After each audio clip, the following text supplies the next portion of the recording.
So, guys, welcome again to another episode of the WSSM podcast, where a United Africa is an undisputed Africa. So, in this video, you see, it's a younger Julius Malema. Why I'm showing this video is to show you people that Julius Malema has been the same person he has ever been since he started politics up to today. Up to today. So, let's watch this video and then discuss it after. Boom. I'm very interested when you talk about we and they. We're roughly the same age. I was 12 when Madiba was released from prison, and I was 14 when the election happened. I'm a medical doctor. I work sometimes 160-hour weeks. I work sometimes 18 hours a day, and I own property because of that reason. And it sounds to me that you're suggesting that I should do all that work and come to this point in my life and now just hand away my property. And that concerns me. You know, you are an exceptional case. If you were to stand up and say, I went to school and I'm a medical doctor and the property I have is because I went to school and I bought it. But most of your people didn't buy any property, they inherited it. So it's an exceptional case. No, you can disagree, but the reality is that you are in possession of a land that was stolen from us. And we want it back without any apology. We want that land back, and we are going to work together. I can tell you now, whether you are in denial or not, the demand for the land is growing and people are becoming impatient. And we don't want Zimbabwe here. We don't want Zimbabwe in this country. It has to be done legally, procedurally, in a manner that is not going to put the country and the economy in a disaster. We have to talk about it. We have to say, how do we, in a proper manner, make sure that everyone benefit from this land? So, you know, Mr. Santa will know, and those who were involved in the negotiations and pre-negotiations, that when it was inevitable for democracy to be ushered in, most of the corrupt state officials began to transfer land into the names of individuals. When we're building a road in Northwest, expanding a road in Northwest from Rustenburg to Mafikeng, the state had to now get into some farms so that, because they didn't have land reserves, so they had to go and take some portions of land as they go along. And then made a call. All those who were affected by our expropriation of land, please come forward so that we can compensate you. Very few people turned up. And the suspicion is that they do not have title deeds. People just declared, this is my land, just before 1994. So, let me just stop it right there for a minute. We're going to go back to the video. But you see, where he said that we're going to take back land on this, for me, this white person who you see stand up and saying that he went to school and bought his land, he's a plant in the sense that I think he was put there to pose this question to try to get Julius Malema in a gotcha moment. But just Malema brilliantly navigate and said, you see, when you're speaking the truth and you're speaking facts, you cannot be thrown off. Because right here, just Malema playing the state, this is not an individual situation. This is not your situation. This is not a where you actually bought your property. We cannot take a property that you was bought honestly from your work and for getting your own funds. This is about people who inherited land, stolen property from black people, and then they turn it and transfer it to generation. So that's what you're talking about, not land that you as a white person has bought. That would be illegal. And what he's saying, you don't want to make Zimbabwe, which means he's talking about in Zimbabwe when President Mugabe had just take back land from white people, and some of them actually lost their lives in that uprising when they take back over 100 and something acre, 100, A lot of acreage of land from whites.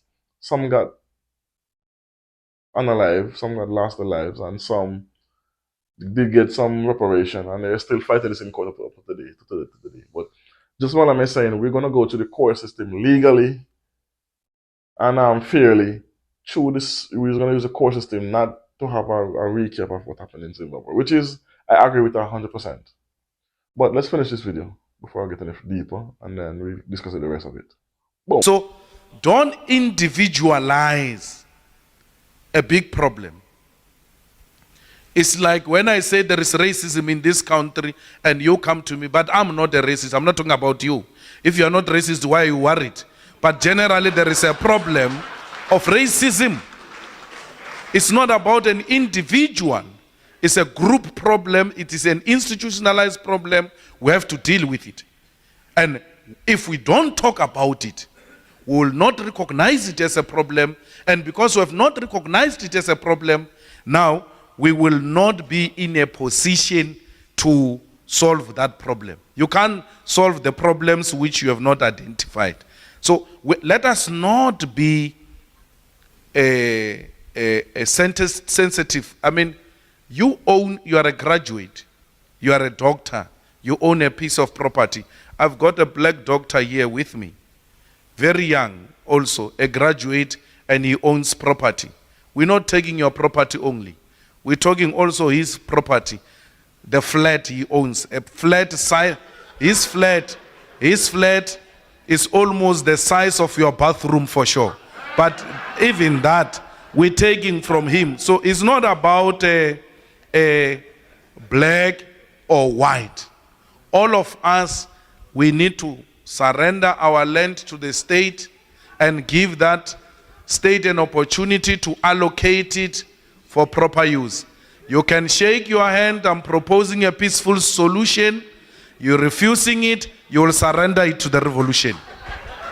So here you see, Julius Malema has always been the same person. He have the same fight, he speak the same way. He speak facts. He don't speak feelings. He speak the truth at all times. He doesn't lie. He doesn't try to manipulate. And this is why I said Julius Malema is a beacon of hope on the continent. He's like, that lighthouse that with that light in the dark and it rotates. That's what Julius Malema represent on the continent, in my opinion. He's been doing a wonderful job in making pushing the Pan-African views. I'm talking about loving our own, protecting our own, take back our property that was stolen from us during slavery, and also charting the way forward. As in, we want our educated people stop going to other countries to become like they are stealing our educateds, when in the sense that they are taking them, offering them opportunities to come to America, to Europe, Germany, does it a lot by paying them a higher salary to come to Germany and to with their skills and their education. So what just want to say is we want our citizens to come to return to the continent and to get financially stable in their profession and then help to grow the continent.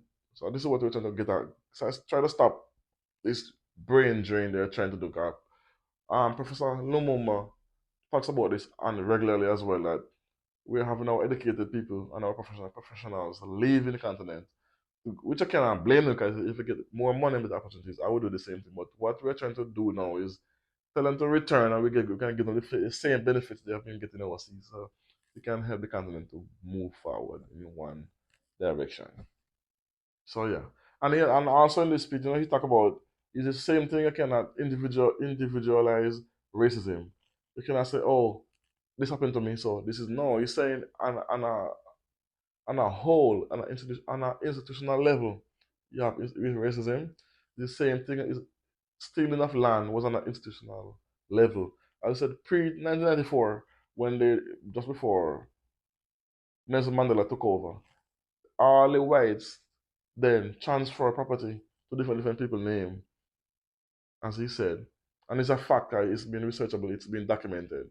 And That's why I say 15% of South African whites own majority of the property and majority of the financial institutes and majority of the wealth on the continent. Why is that? Because it was stolen during apartheid, pre 1994.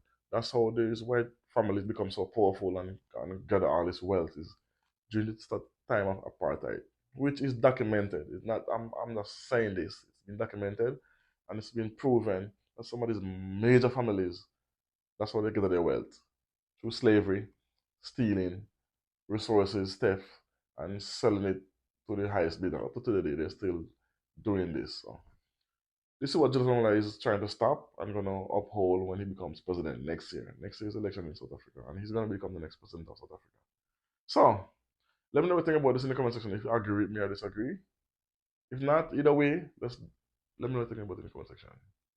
As always, tell a friend, tell a friend, tell a friend. Like, comment, share, subscribe. Peace. Boom.